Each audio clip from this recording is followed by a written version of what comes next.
no feeling more intense than starting over. If you deleted your homework the day before it was due, as I have, or if you left your wallet at home and you have to go back after spending an hour in the commute. If you won some money at the casino and then put all your winnings on red but it came up black.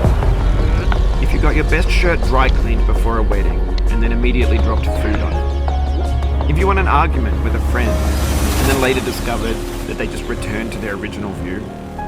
Starting over is harder than starting up. If you're not ready for that, like if you've already had a bad day, then what you're about to go through might be too much. Feel free to go away and come back. I'll be here.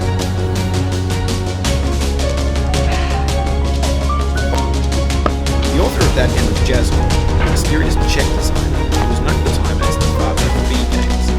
The B games are rough assemblages of found objects.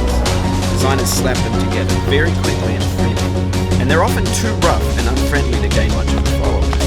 They're built more for the joy of building than as object products. In a certain way, Sexy Hiking is the perfect embodiment of a B game. It's built almost entirely out of found and recycled parts, and it's one of the most unusual and unfriendly games of its time. In it, your task is simply to drag yourself up a mountain with a hammer. That act of climbing, in the digital world or in real life, has certain essential properties that give the game its flavor. No amount of forward progress is guaranteed. Some cliffs are too sheer or too slippery, and the player is constantly, unremittingly in danger of falling and losing everything.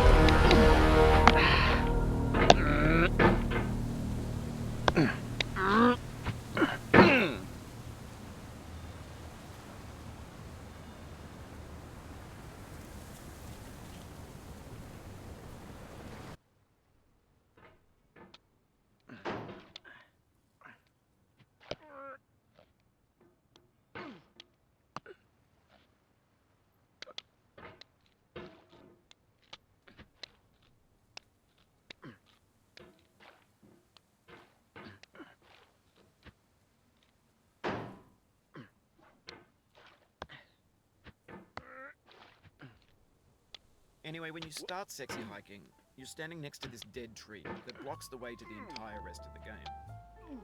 It might take you an hour to get over that tree, and a lot of people never got past it. You prod and you poke at it, exploring the limits of your reach and your strength, trying to find a way up and over. And there's a sense of truth in that lack of compromise. Most obstacles in video game worlds are fake. You can be completely confident in your ability to get through them, once you have the correct method, or the correct equipment, or just by spending enough time. In that sense, every pixelated obstacle in Sexy Hiking is real. The obstacles in Sexy Hiking are unyielding, and that makes the game uniquely frustrating.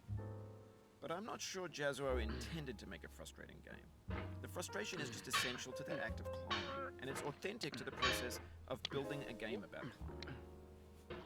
A funny thing happened to me as I was building this map.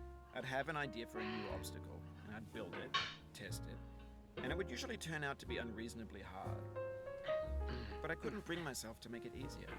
It already felt like my inability to get past a new obstacle was my fault as a player rather than as a builder. Imaginary mountains build themselves from our efforts to climb them, and it's our repeated attempts to reach the summit that turns those mountains into something real. When you're building a video game world, you're building with ideas. And that can be like working with quickset cement. You mold your ideas into a certain shape that can be played with. And in the process of playing with them, they begin to harden and set until they're immutable, like rock. And at that point, you can't change the world. Not without breaking it into pieces and starting fresh with new ideas.